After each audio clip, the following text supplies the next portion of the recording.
Putulin na natin para wala ka ng problema. Tama. Para wala ka ng problema dun sa tuhod mo. Ba't ka ba nadapa? Ba't ka ba nadapa? Putulin nga natin. Ba't ka nadapa?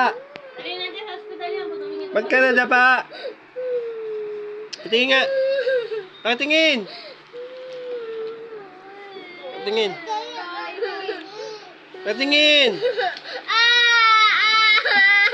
Nako. Tasang-tasa. Ani, paputol mo na tuhod nito.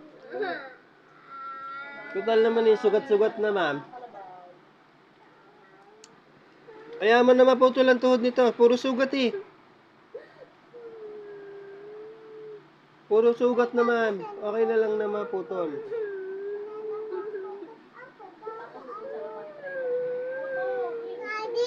Putulin na lang natin to. Ali, kumuha kang kutsilyo. Ako na lang puputol.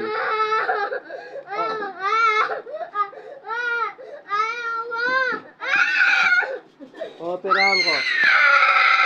Maligo na. Operahan ko yung tuhod mo.